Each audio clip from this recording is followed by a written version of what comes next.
Hey, hello, friends. Victor, the rookie card specialist here. And today we're going to be looking at the state of YouTube sports card content and a short little essay. You ready?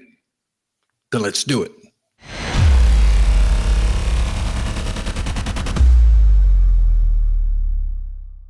Well, within the last couple of months, I have been reassessing my YouTube content. And it's probably more because of the construction renovation that I've been doing downstairs, where I've created a brand new studio down here, and all of the video for that is going to be coming soon, I promise. But I just want to have everything just right before I do it. But I've been reassessing how I do things. Now that I have this new studio down here, I want to be able to kind of reinvent my channel and kind of take it to the next level, per se. And so I put out some videos out there within the last couple of months that have garnered some attention from some of my close friends. Not too long ago, I released a video called "Is YouTube Sports Card Content in Danger?" And I really had a ton of interaction within that video. A lot of great insights that were shared with you, the viewers. And last week, I ended up creating a video titled 3 Options for Your Victor Wembanyama Rookie Cards.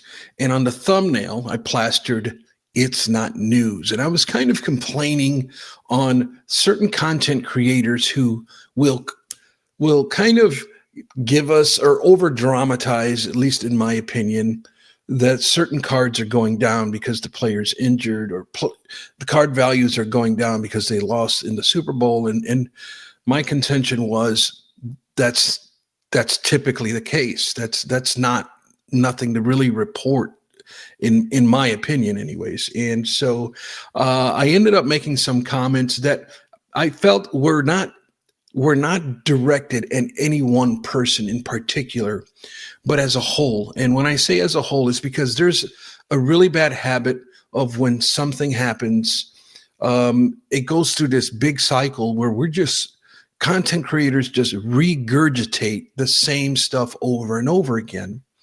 And that gets a little old many times. And it's for good reason. I understand. I ended up getting into a conversation with Neo Cards and Comics. He actually commented on that video. He wasn't overly, I wouldn't want to say that he was offended by it, but he was just giving his side of it and kind of explaining the reason why he creates some of that content. And like I said, this wasn't directed at any one particular person, because when you look at the theme of Victor Wembanyama cards are dropping, there's umpteen videos all dealing with the same conversation. And so it wasn't really directed at Neo directly. And as a matter of fact, when it comes to Neo, I feel he's a head above the rest,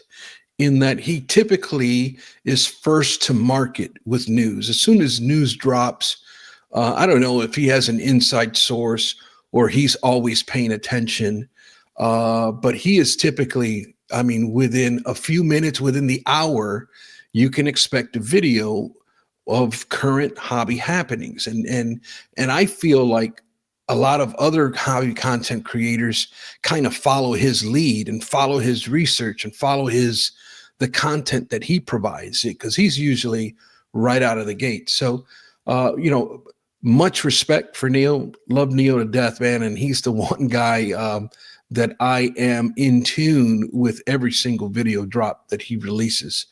But it's more, right, just the regurgitation of things, especially when it's like something negative. But if we look at hobby content as a whole, right, and I actually wrote some down here, right, you typically, you'll have your card show videos, and those are typically pretty popular. And the ones are even like the most popular are the ones that, I spent 5 figures at this card show, and those seem to do very, very well. It's usually high-end collectors and that sort of thing. Your card collector too, he's very notorious for making that type of content, and the views and the content on that, really good stuff. And that's one way that we do things. And then we have, your high production quality, like a chasing cardboard.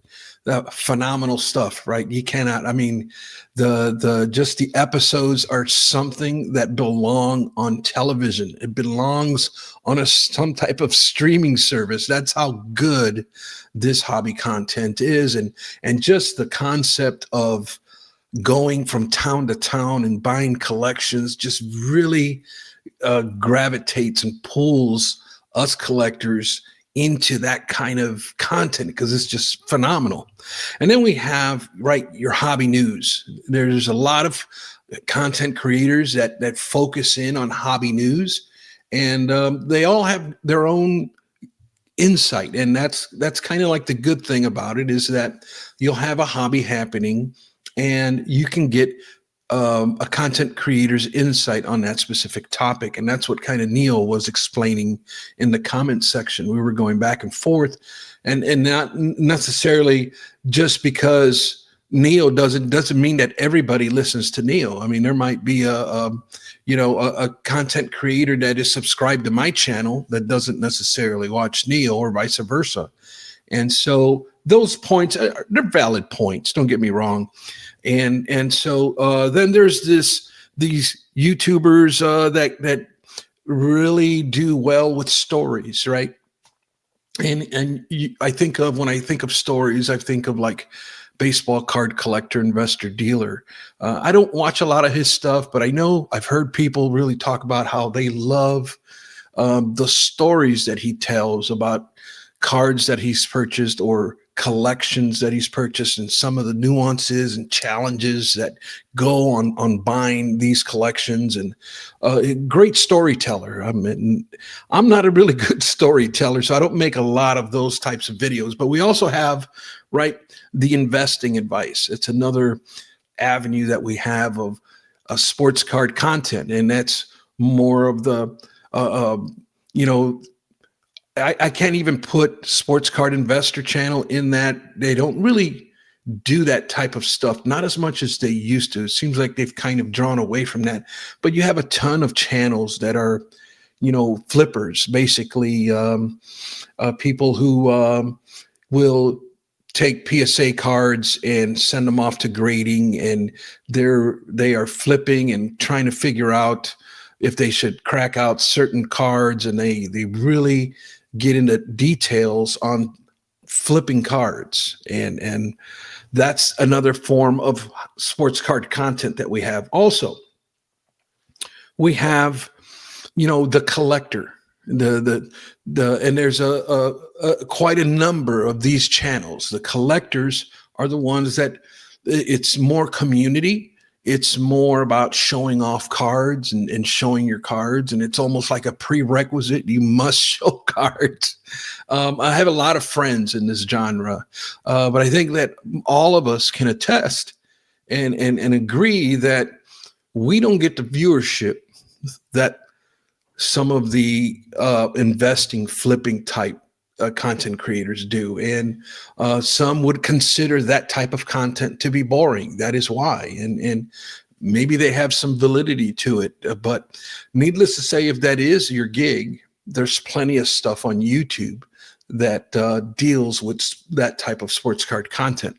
We also have, your educational channels. There's a number of us. I'll put myself in that category because I do a lot of educational type videos when it comes to the rookie card.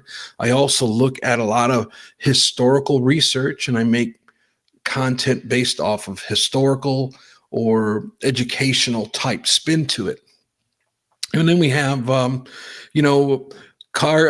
channels that do a lot of like current releases, and there is probably, we can probably put together breakers in there, people who like to buy a box, and they'll just record themselves opening up the box and busting open the packs to see what they've pulled. And then there's the resale channels, right? Those are pretty popular. You have people who actually have eBay stores, and they kind of go through the through all the nuances of having a successful eBay store, and they'll teach you how to ship and list and all the little tips of the trade when it comes to selling sports cards on eBay. Phenomenal channels. I love those channels. I watch a lot of that stuff myself. Um, and then you have market recap shows. There's a lot of that type of content where they'll take kind of like the whole week of news, and they kind of just talk on it a little bit to kind of give us a recap of what the hobby market is. And those are all great and wonderful channels. Those are the types of things you can expect on YouTube when it comes to sports cards, but it also has an element of where you can like mix and match. Some of YouTube content creators will do 2 or 3 of these things. You know, they'll give market recap, they'll give hobby news, they'll bust open packs and that sort of thing. So there's always a wide variety, but I think these 10 categories that I gave us here is kind of the synopsis of what's been going on, and a lot of variety out there, lots of good content, but at the same time, there is an element that we feel like there is a disconnect or a shift happening. And sometimes it can be concerning, especially to a seasoned collector, a veteran that has been doing this for 2, 3, 4 decades or plus. There is an element, a theme in the YouTube sphere anyways, that is concerning to many of us who have been around a while. And I had an opportunity to read an article lately that was sent to me by a good friend of the channel, and that is Bobby Burrell. Bobby Burrell is considered by many as a hobby historian. He's written several books. It deals a lot of deals specifically with like vintage hockey or merchandise type of things. He really gets into that kind of thing. But he's a person, a good friend of mine, big supporter of this channel, and him and I talk on occasion. And we just kind of like talk about some of the things that we see and some of the things that we hear, some of the concerns that we have.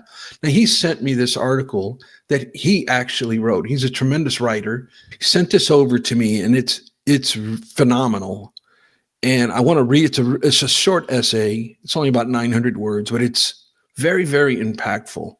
And it really details specifically some of the concerns that we see with current hobby situations. Okay. And we're talking about how the hobby is evolving and how the hobby is changing, some of the things that he sees. I was going to bring him on to share, but I think it would have taken away from actually this article. I'm going to read it to you, and it is very powerful. I hope you enjoy it. Let's get into it. Okay. So before I start, I'm gonna read through it.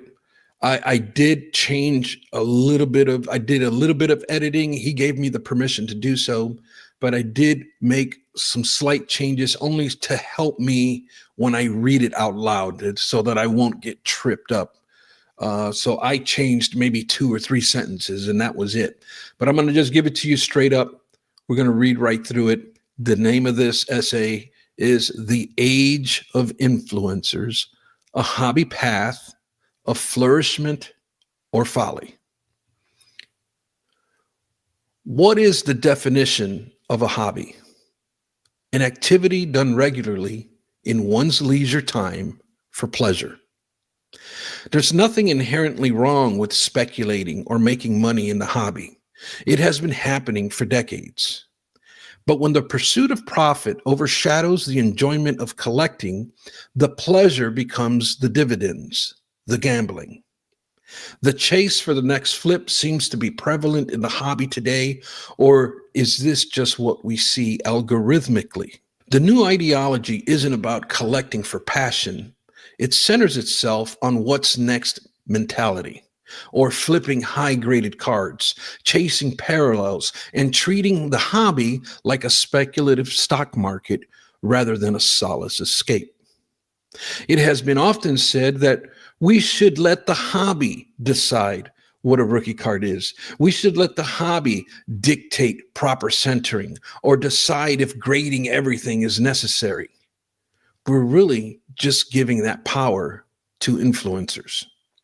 The phrase "let the hobby decide" sounds so democratic, but unless you're a high profile content creator, your voice gets lost in the echo chambers of online platforms, many of which started with good intentions but ultimately chase clicks and cater to sponsors.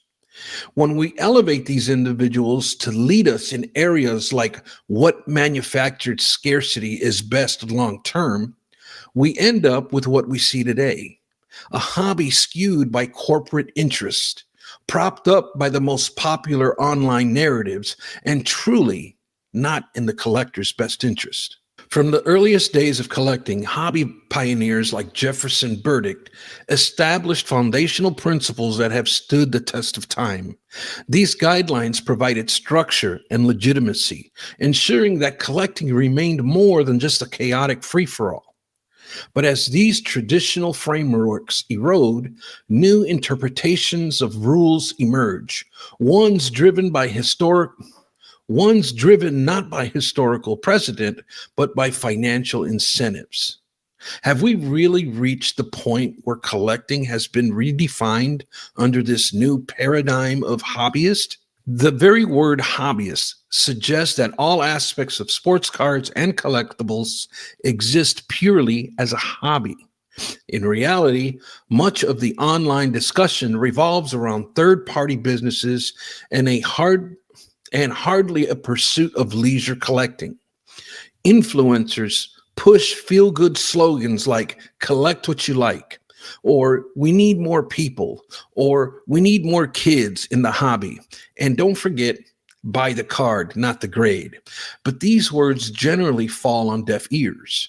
What seems like good intent is often just a convenient justification for their real motive: chasing clicks for hobby influencer status and profit.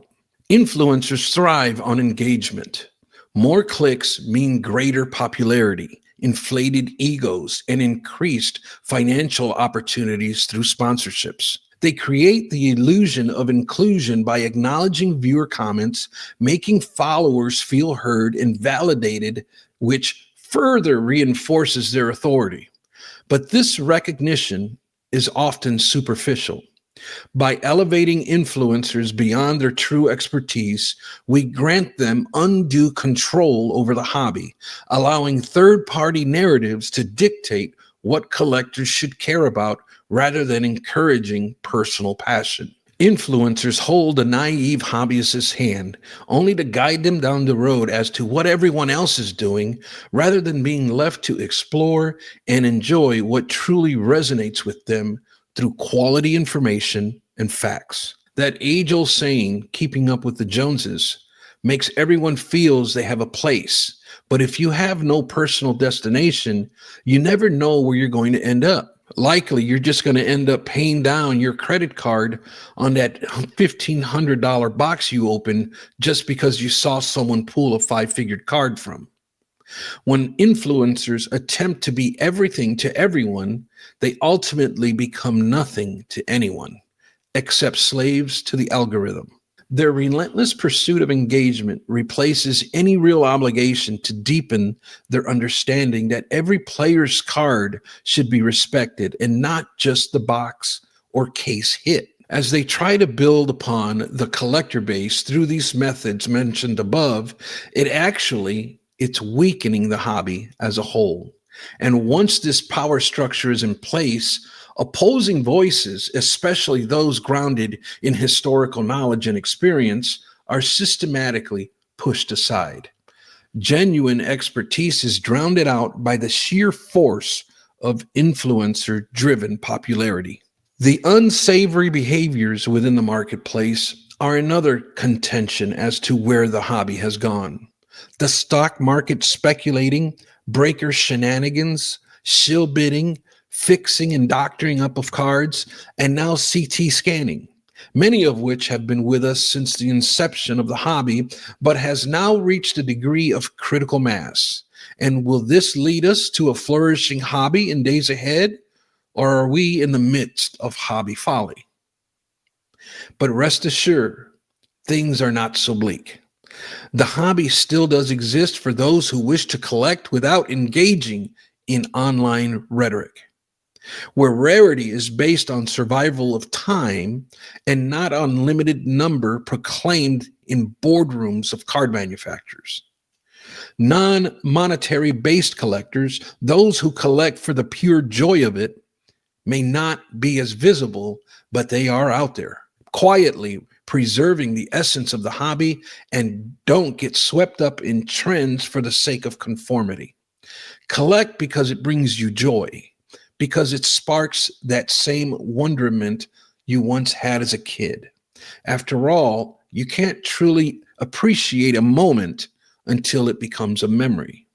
So let's reclaim those memories on our own terms, with the need for influencers, but only for those who engage in earnest content. They are out there, they're waiting for you. Seek, and ye shall find. Amen to that. And a big shout out to Bobby Burrell for sharing this with me and giving me the permission to use it. I find a lot of what has been said kind of like just like an overall blanket of understanding that comes from a position of experience, that comes from tenure, years and decades of hobby experience, as he shares specific areas where influencers are influencing the market for the sake of being sponsored, or for the sake of pushing the agenda of card manufacturers, for the sake of monetary gain. And the purity of collecting is being replaced with an agenda. And I don't want to say that this is the case all the time, because I don't think that would be genuine. I can't measure that. I have no proof of that. But man, the voice of wisdom, the voice of reason, the voice of logic, when you've been around a while, this stuff kind of resonates as truth. So not to say that it is or isn't, just some good thoughts to help us kind of navigate through the circus. That's going to be all for today. Thank you for tuning in. Thank you to Bobby Burrell. I hope you enjoyed this video. Please consider subscribing. Remember, my friends, that not all rookie cards are created equal. Until next time, buenos nachos, muchachos.